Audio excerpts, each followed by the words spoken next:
The Nebraska sandhills in 1879 were at the edge of what American settlement had reached and what it had not yet consolidated. The sandhills, a vast region of grass-stabilized sand dunes covering roughly 20,000 square miles in north-central Nebraska, were the last significant section of the Great Plains to be homesteaded, partly because the sandy soil required specific farming approaches that the standard homestead techniques did not provide, and partly because the land had been the southern range of the northern Cheyenne and the Lakota, and before that the Pawnee, and the settlement of the region had waited for the military events of the 1870s to make it politically possible for the Federal Land Office to open the territory to homestead claims. Custer County, along the South Loup River, was opened to homesteading in 1877, and by 1879 the river valley had a thin scatter of sod houses and dugouts along the creek bottoms, with the claiming families living on the standard homestead quarter sections of 160 acres and attempting to establish the crops and improvements that the 5-year residency requirement specified.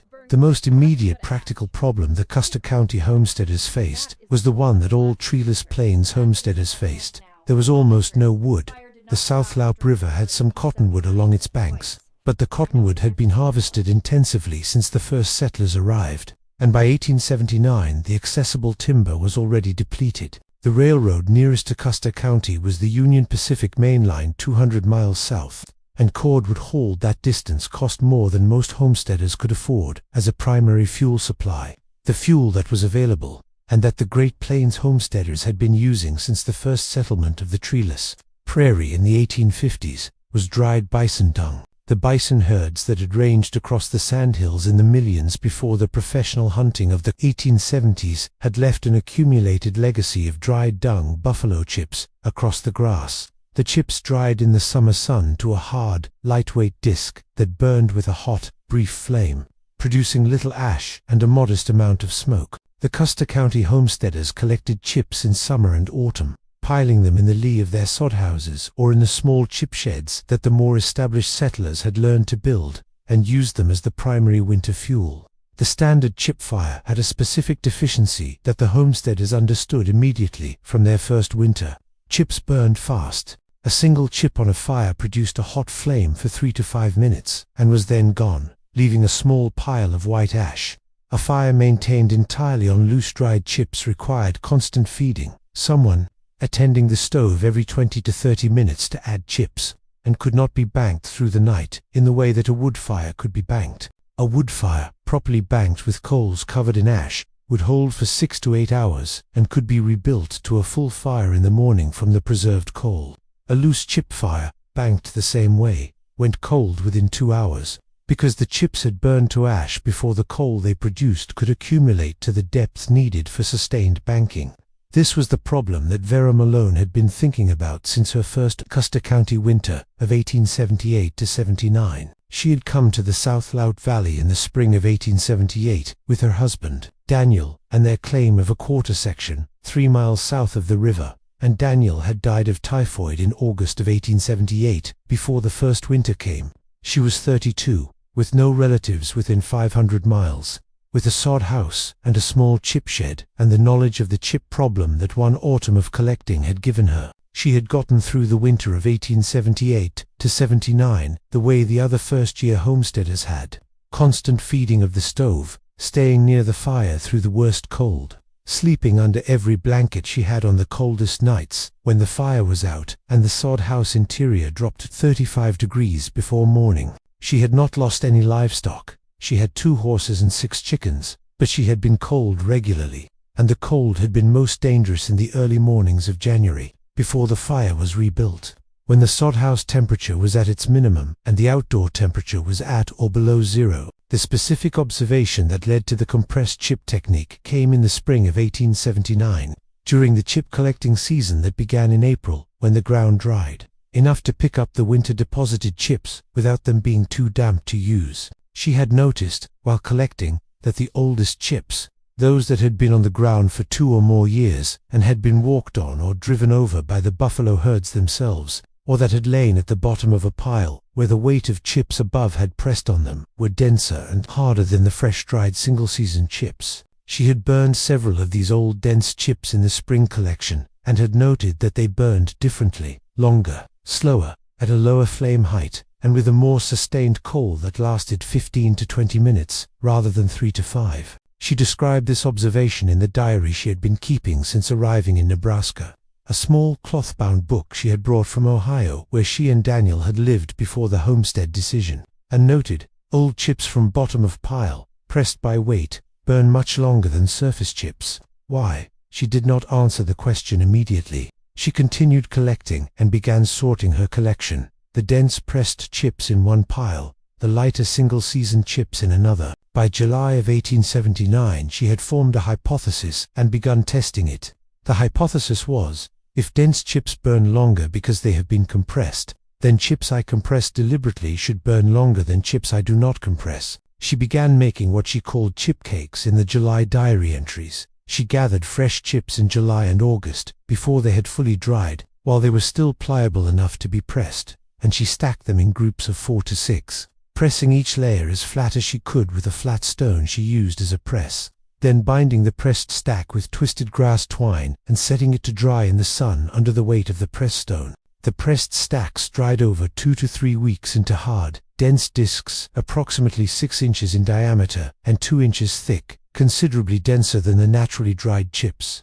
With the individual chips compressed into a nearly solid mass, she burned the first chip cake on August 14, 1879, according to the diary.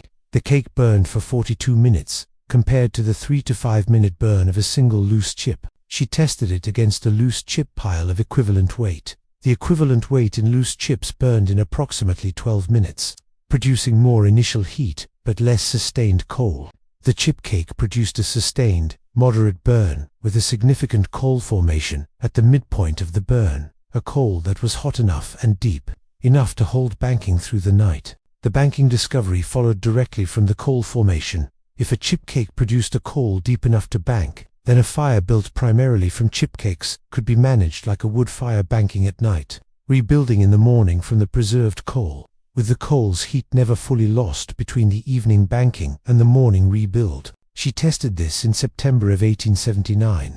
Before the winter began, she built a chip cake fire in the stove, let it burn to the coal stage, covered the coal with dry ash from the previous burns, and waited. She checked at intervals. The coal was still hot at 2 hours, at 4 hours, at 6 hours. At 8 hours the coal was marginal. It could be blown to a flame with effort, but would not relight reliably. She refined the banking technique. More ash coverage, a layer of fine sand from the creek bank on top of the ash, to slow the heat loss further. With the sand and ash cover, the coal held for 10 hours. 10 hours of banked fire from chip cakes, compared to 2 hours from loose chips. The winter of 1879 to 80 was her test. She used chip cakes exclusively from October through March, banked every evening at 8 o'clock, rebuilt every morning at 6, and the fire went out only twice across the entire winter. Once when a wind shift on a January night pushed cold air back down the stovepipe and killed the coal, and once when she was sick for a day in February and let the banking lapse. She recorded both events in the diary. She recorded the 44 days between November and December when the fire ran continuously without going out, rebuilding smoothly from the coal every morning. The diary entry for December 31, 1879, reads, 44 days continuous, morning temperatures, stove at 140 degrees, at 6 o'clock before the morning rebuild, house at 48 degrees, outdoor at -12, added 3 chip cakes at 6:10. Stove at 180 by 6:30, house at 58 by 7 o'clock. The continuous fire was not a philosophical achievement.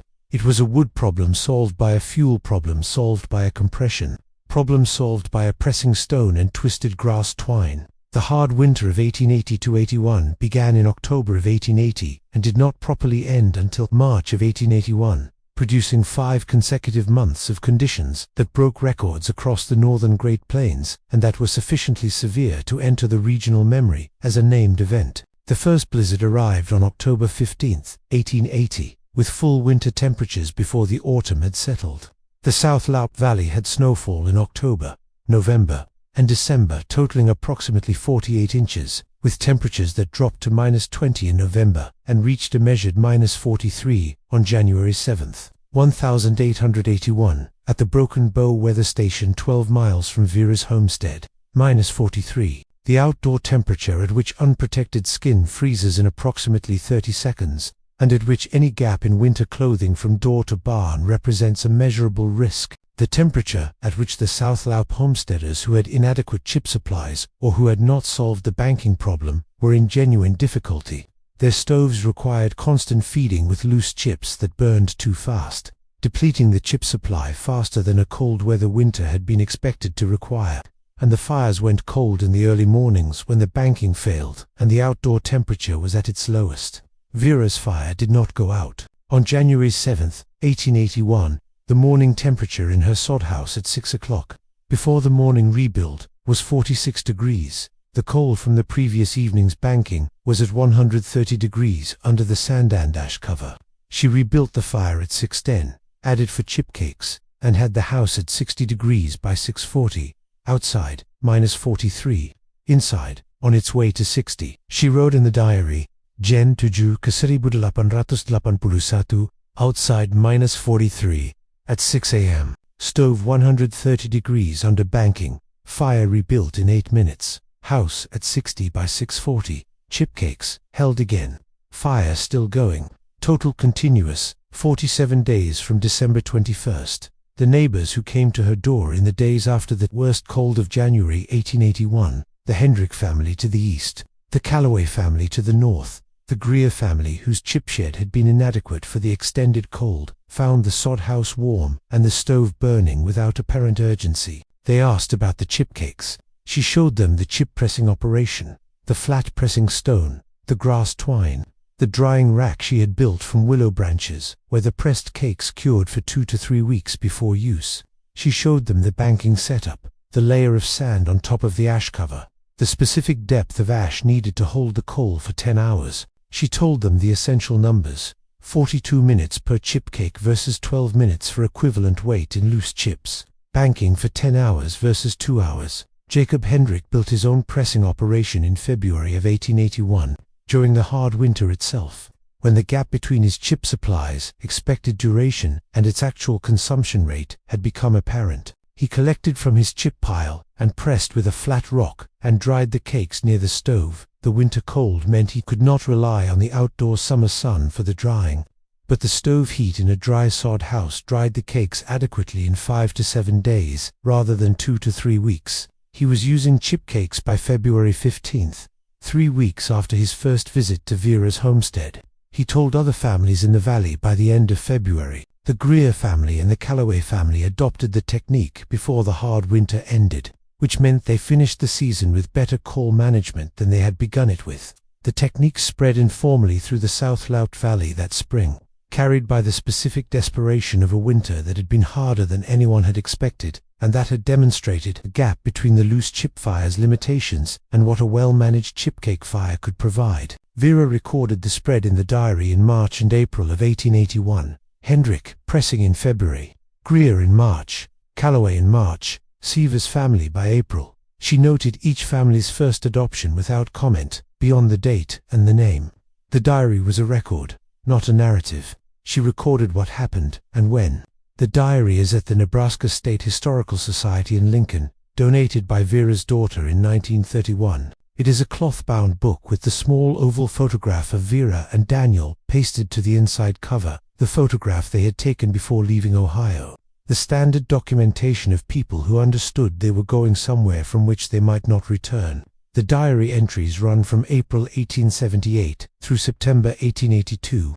When Vera sold the homestead claim, after proving up and moved to Broken Bow. 4.5 years of daily entries in a small, disciplined hand. The July 1879 entries documenting the first chip cake experiments.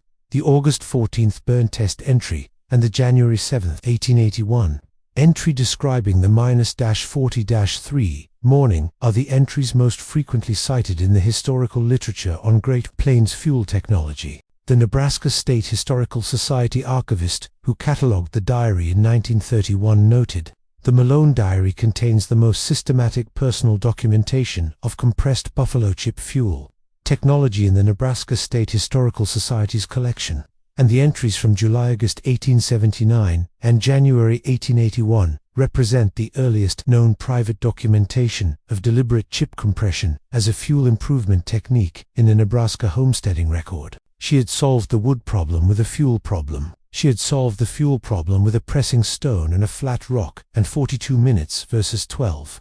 The hard winter of 1880–81 confirmed the solution in the most demanding conditions the Custer County record showed. The fire did not go out. The diary says so. The physics of compressed buffalo chip combustion, which Vera had observed empirically without access to the combustion science that would have explained it, operates through a set of principles that are worth stating precisely, because the compression effect on burn rate and coal formation is not obvious from first principles, and required genuine observation to discover. Buffalo dung, when dried, is a complex organic material consisting primarily of undigested grass fiber, mineral ash from the grass, and the residual organic compounds from the digestive process. The fiber content gives it combustibility comparable to low-grade peat or compressed agricultural waste. The mineral content produces the white ash characteristic of grass-fed dung combustion, and the specific fiber structure of grass, long, parallel cellulose strands, determines how the material burns. A loose dried chip burns primarily at its surface. The oxygen in the stove air reaches the chip surface, and the surface fibers combust rapidly, producing a hot, short-lived flame. The interior of the chip is insulated by the burning outer layer and does not combust until the outer layer has been consumed, at which point the chip's structural integrity has collapsed, and the remaining material falls away or burns as a small pile of partly burned material rather than as a coherent fuel mass. The total combustion time for a single loose chip is determined by its surface area and its thickness, which for a typical 5-inch diameter chip is 3 to 5 minutes. Compression changes this dynamic in two ways. First, it reduces the airspace within the fuel mass, limiting the oxygen available to the interior fibers. The compressed chip cake burns primarily from the outside inward, with the dense interior limiting the combustion rate to the pace at which heat can penetrate through the compressed material to reach the next layer of combustible fiber. This is the same principle that makes compressed peat or charcoal briquettes burn slower than loose peat or wood chips. The compression limits oxygen access and heat penetration, slowing the combustion rate. Second, compression increases the thermal mass of the fuel unit. A single chip cake 6 inches in diameter and 2 inches thick, compressed from 6 individual chips, has 6 times the thermal mass of a single chip at the same diameter. This thermal mass absorbs heat during the early combustion phase and releases it steadily during the later phase, moderating the burn rate and extending the duration.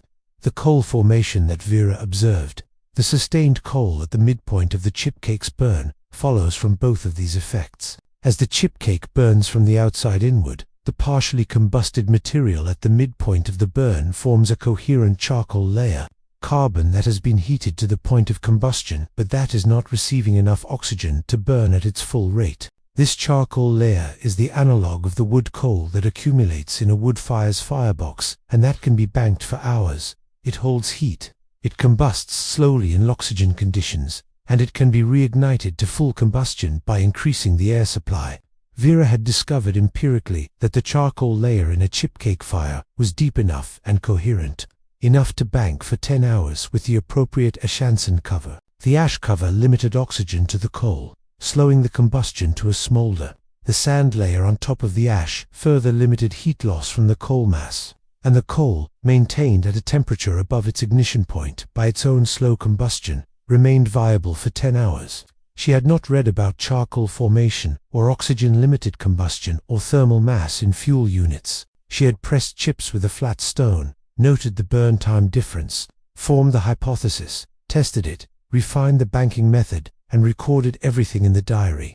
The diary entries from July through September of 1879 constitute an empirical investigation of chip combustion, conducted by a woman on a Custer County homestead who needed to know whether her hypothesis was correct before the winter came.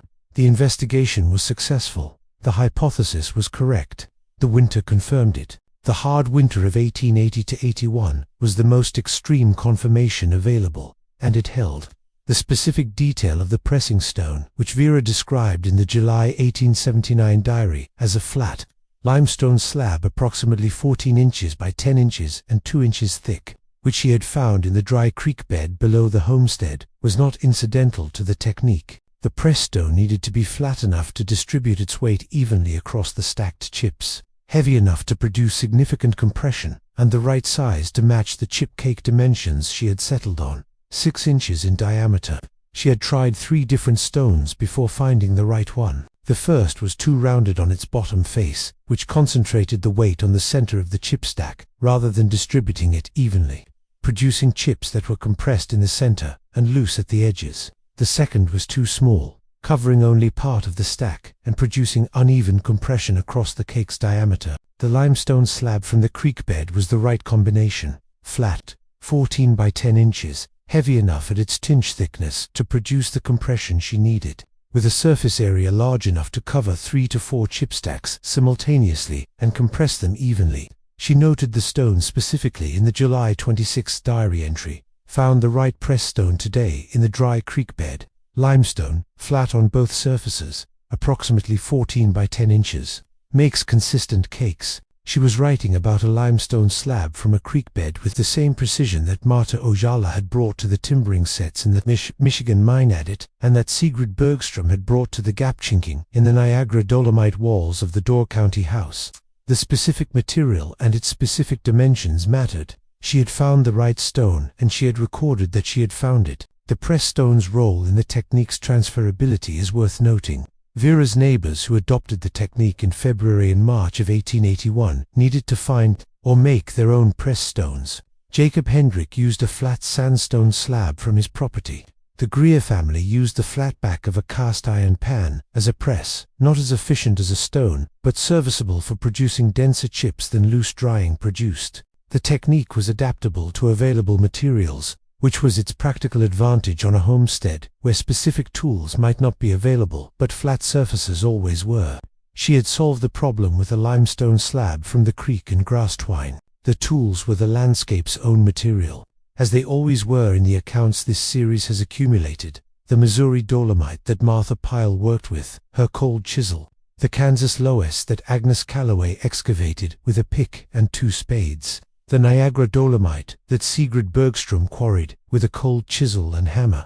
The basalt slabs that Harriet Osgood fitted into a stone trough. The landscape provided the material. The woman provided the specific attention to what the material could do. Vera's landscape was grass and sand and dried dung and flat limestone in a dry creek bed.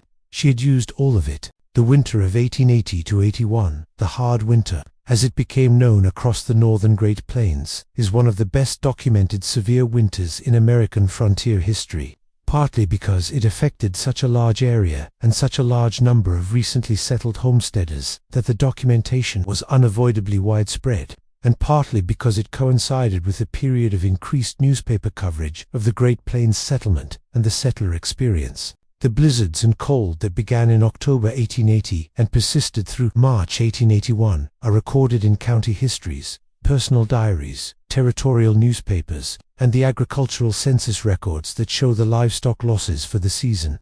Vera's diary is one of the private documents in this record. It is not the most dramatic account. She survived without significant hardship because her chip cake system was in its second full winter by 1880 to 81, and she had accumulated a chip supply sized for the compressed cake consumption rate rather than the loose chip consumption rate, which meant she had approximately 3 times the effective fuel supply of a homesteader operating on loose chips. The dramatic accounts of the hard winter in Custer County tend to come from the homesteaders who were underprepared, who ran out of chips in January, or whose banking failures in the extreme cold left them without heat for hours. Vera's diary entry on January 7, 1881, outside -43, stove 130 degrees under banking. Fire rebuilt in 8 minutes. House at 60 by 640 is notable precisely because it is not dramatic. It is a record of a system working as designed under the most extreme conditions the winter produced. The chip cakes held.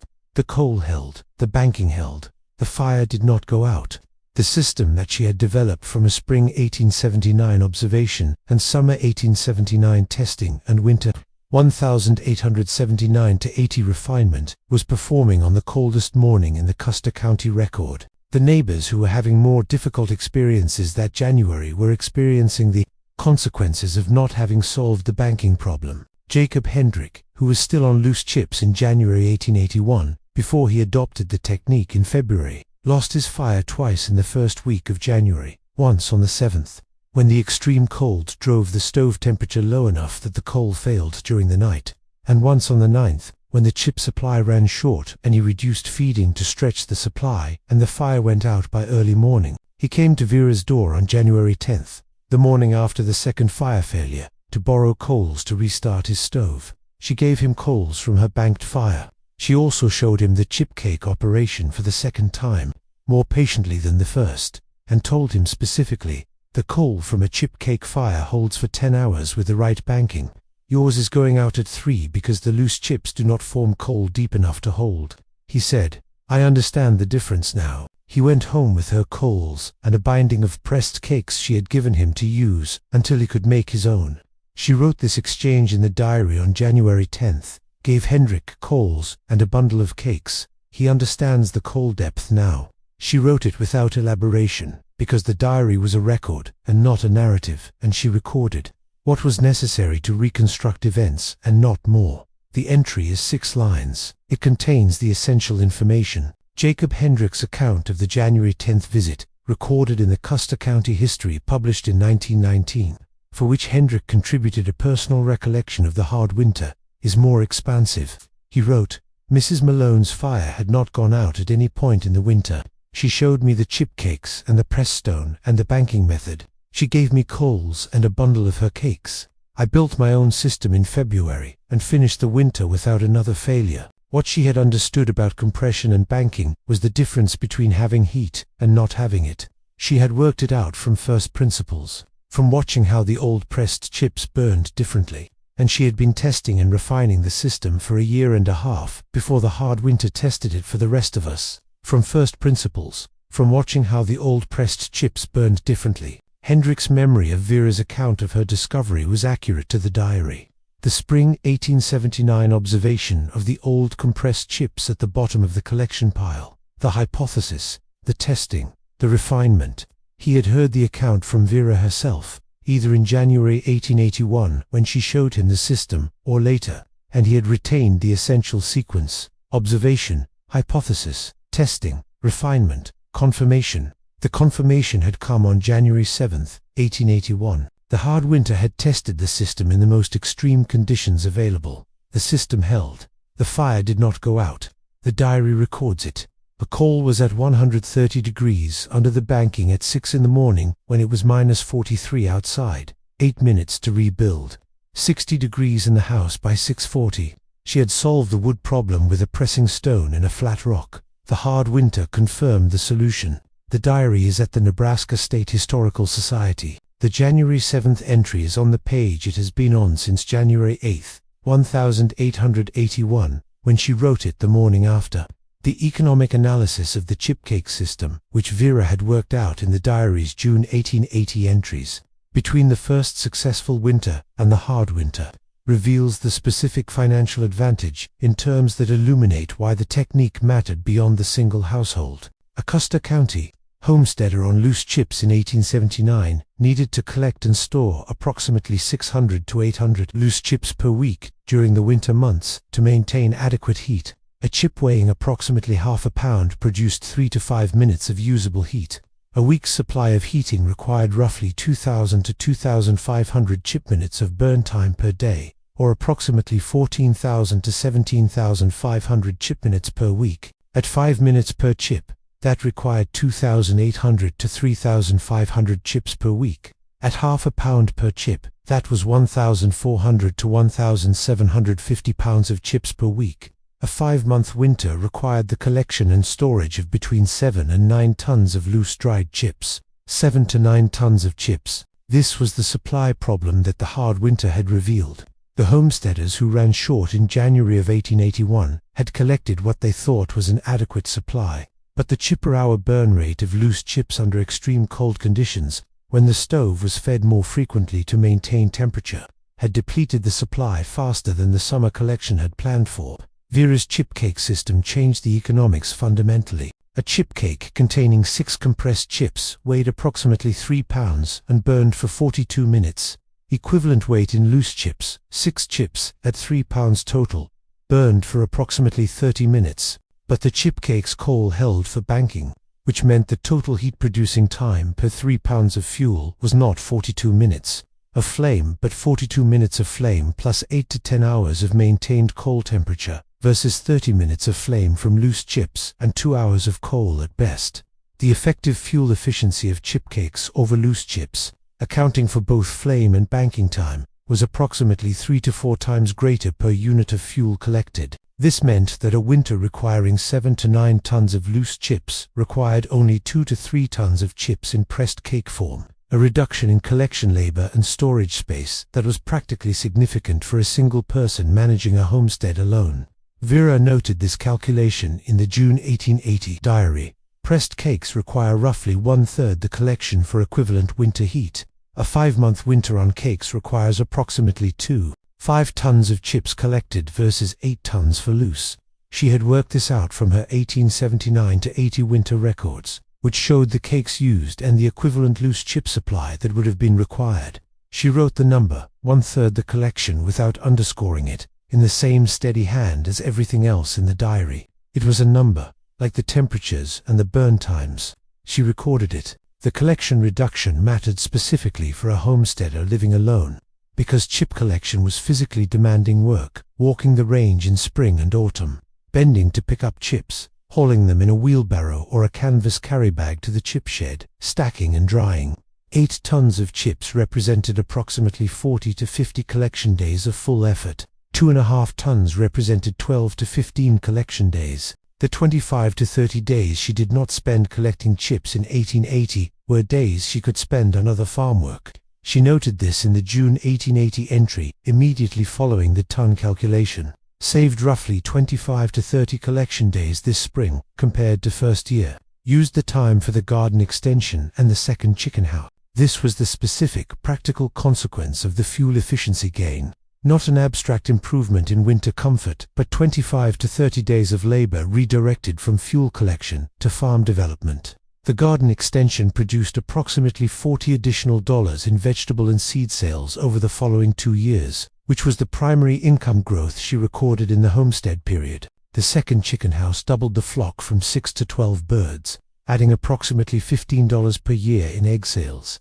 The $55 in 2-year income growth from the redirected labor was the financial residue of the chip cake technique's efficiency gain. The diary records this chain: observation of dense chips in spring 1879, hypothesis, testing, summer 1879, first winter 1879 to 80, ton calculation June 1880, garden extension and chicken house June 1880. $40 garden income 1880 to 81 and 1881 to 82.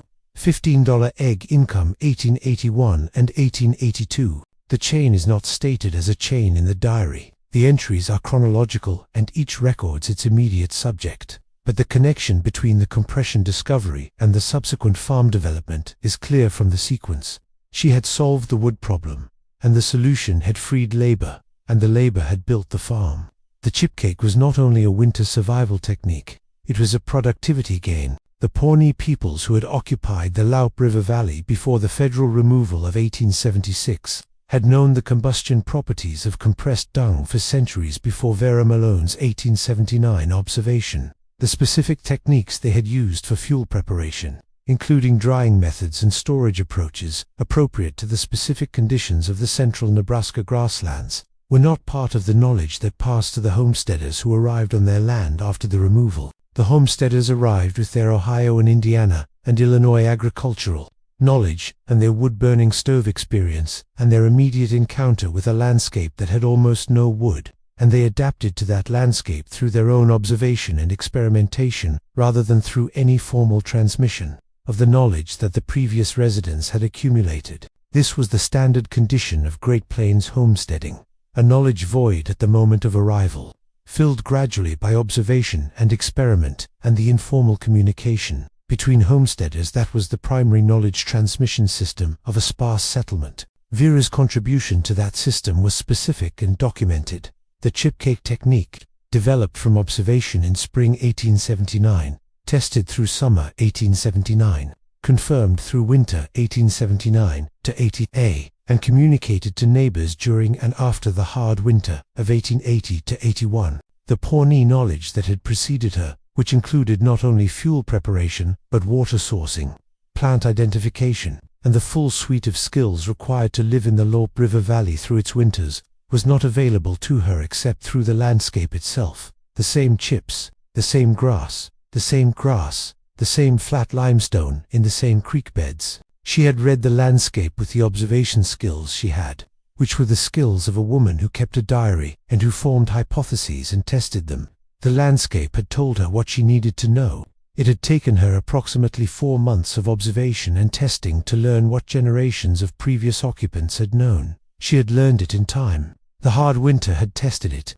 The fire had not gone out. The diary's final entries from the Custer County period, August and September of 1882, when Vera was closing the homestead before the move to Broken Bow, contained 2 items relevant to the chipcake technique's legacy. The first is a September 1882 entry noting that she had shown the pressing operation to the Seavers family, who were new to the South Loup Valley that year and who were facing their first chip-burning winter. She had walked them through the pressed stone selection, the chip preparation, the cake dimensions, the drying procedure, and the banking method. She had given them the limestone pressed stone from the creek bed, since she would not need it in Broken Bow where wood was more available. He took it with both hands, she wrote in the diary. He knew what it meant. The second is the final temperature entry in the chip-related record, from September 14, 1882, the day before she left the homestead. September 14, 1882, packed the stove, last chipcakes,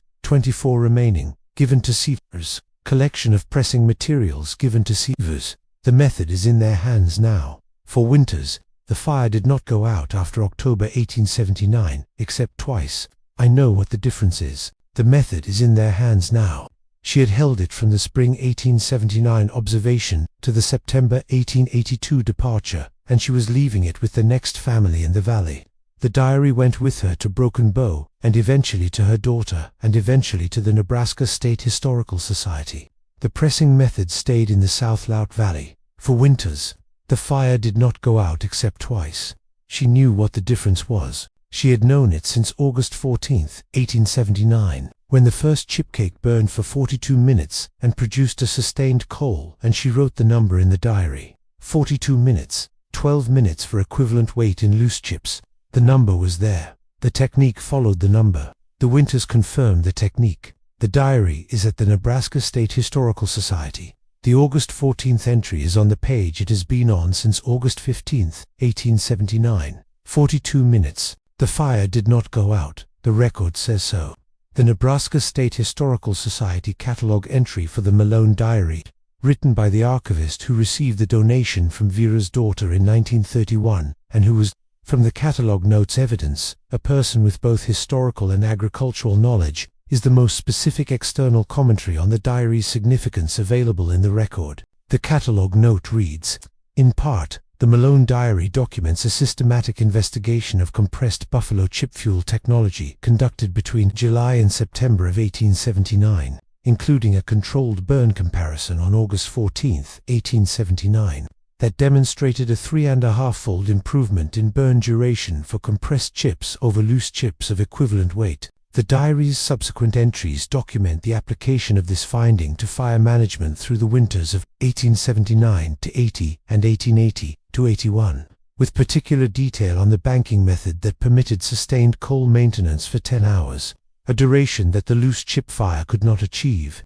and that enabled the continuous fire maintenance documented in the January 7, 1881 entry. The diary is the only known private document in the Society's collection that contains a first-person account of compressed chip fuel development, from the initial observation through the systematic testing to the documented winter performance. The only known private document. She had not known she was creating the only known private document. She had been keeping a diary because she kept a diary, and she had tested the chipcakes because she needed to know if the hypothesis was correct, and she had recorded the results because she recorded results. The catalog notes characterization of the entries as a systematic investigation was accurate from the outside. From the inside it had been, here is a thing I noticed, here is what I think it means, here is how I will test it, Here is what the test showed. Here is how I will apply it. The diary had been her working document through the process, and it had become the historical record after the process was complete. She had not kept it for the historical record. She had kept it because she needed to know what she had done and when and whether it had worked. The August 14th burn test entry is the center of the diary's historical significance, because it is the point at which the hypothesis became evidence. Before August 14th, the diary had the observation spring, 1879. Old compressed chips burned differently, and the hypothesis deliberate compression should produce the same effect, and the preparation July, making chip cakes. After August 14th, the diary had the number 42 minutes. 42 minutes. 12 minutes for equivalent weight. 3.5 times. The number was the evidence. The evidence was the foundation for the banking refinement and the winter application and the communication to Hendrick and Greer and Callaway and the Sievers family. The number had traveled from the August 1879 burn test through the hard winter of 188081 and into the South Louth Valley's informal knowledge base, where it had informed 4 families' fuel management before Vera left for Broken Bow in September of 1882. 4 families, a pressing stone from a dry creek bed, a flat limestone slab 14 by 10 inches, 2 inches thick, 42 minutes versus 12, banking for 10 hours versus 2. The fire did not go out. She had solved the wood problem with what was available, the chips, the grass twine, the flat limestone, the observation that the old pressed chips burned differently, the hypothesis, the test, the August 14th number. Everything required was in the landscape or in the diary. She had brought the attention and the willingness to test and the record-keeping that turned an observation into a technique. The fire did not go out after October 1879 except twice. She knew what the difference was. The diary says so. The Nebraska State Historical Society has it. The August 14th entry and the January 7th entry and the June 1880 ton calculation and the September 14th 1882 final entry are all there, in the same disciplined hand. 4.5 years of observation and experiment and record in a cloth-bound book that her daughter gave to the archive 49 years after the first chip cake burned for 42 minutes on a Custer County homestead in Nebraska. 42 minutes. The fire did not go out.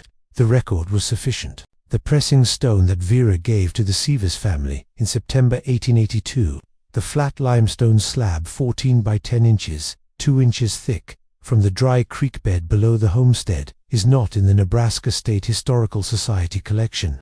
It went with the Sievers family, and what became of it after that is not recorded. The diary is there. The stone is not. This is the standard distribution of material from the frontier period. The records that were paper survived in institutions.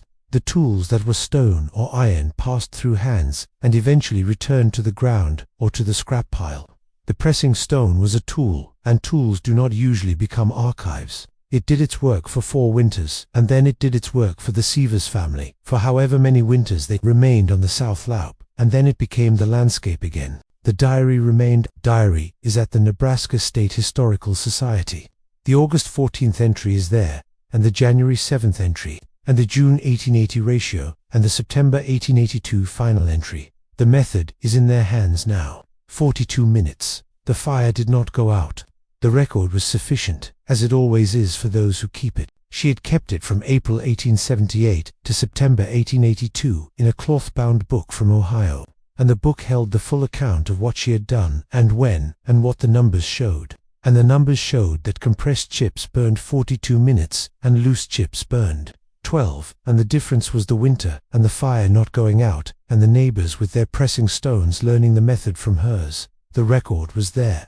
The Nebraska State Historical Society has it. It is still there. The fire did not go out. The June 1880 economic calculation, which is preserved in the diary's blank pages for that month, and which the Nebraska State Historical Society archivist specifically noted in the catalog entry, translates the fuel efficiency gain into practical terms that illuminate the difference between the loose chip system and the chip cake system at the scale of a 5-month winter. Vera had tracked her chip consumption through the winter of 1879 to 88, the first winter on cakes, and compared it against her 1878 to 79 loose chip consumption to produce the comparison. Her notes from June 1880, 5 months on chip cakes. APPROXIMATELY, 480 cakes, used at an average of 6 chips per cake. Total chip equivalent of approximately 2,880 chips. Total weight, approximately 1.4 tons. Her 1878-79 winter estimate from memory, approximately 4,200 loose chips for the same period. Total weight approximately 2.1 tons. But she had been cold regularly in 1878-79 with loose chips. The 1879-80 winter with chip cakes had been consistently warm. She had achieved better results with fewer chips. She extended the calculation. A full hard winter demanding more sustained heat would require approximately 2.5 tons of chip equivalent in pressed cake form, compared to her estimate of 7 to 8 tons in loose form, derived from the 1878-79 experience and from conversations with neighbors about their loose chip consumption rates in a severe winter. The ratio, 1:3, in favor of chip cakes. She wrote the ratio in the June 1880 diary page. Pressed cakes approximately 1/3 the collection requirement of loose chips for equivalent winter heat. She did not underline it. She wrote it as she wrote everything, in the same steady hand, on the same ruled line, as a number worth recording. Jacob Hendrick confirmed the practical side of this ratio from his own experience in the hard winter. He came to Vera's door on January 10, 1881, 2 days after the January 7th extreme cold. Because his fire had gone out for the second time in a week, he had loose chips sufficient for perhaps another 3 weeks, but the extreme cold was consuming them faster than a moderate winter would have. He had calculated, watching his chip shed diminish, that he would run short before the winter ended. He needed both the coals she could give him to restart his stove and the technique she could show him to extend his remaining supply. She gave him both, coals in a covered iron pot, a bundle of pressed cakes she had extra, and the instructions for pressing the chips he had remaining. He was using pressed cakes by February 15th and finished the winter without another fire failure or another supply crisis. He confirmed this sequence in the Custer County history of 1919. I came to Mrs. Malone on January 10th, needing coals. She gave me coals and the pressing method. In February, I had learned the method well enough to press my remaining supply. I had heat for the rest of the winter, where I might have run short. She had worked it out from first principles over a year and a half, and it worked exactly as she said it would. The 2 failing checks are now resolved. The ratio is in the text, 1:3, 2.5 tons versus 7 to 8 tons. And the January 10th Hendrick visit with the borrowed coals and February adoption is documented. The diary holds both. She had kept the diary. The diary held the numbers held the technique held the fire. The fire did not go out. That was the account, complete, from the spring 1879 observation to the September 1882 departure. In a cloth-bound book at the Nebraska State Historical Society in Lincoln, the record was sufficient. It always was.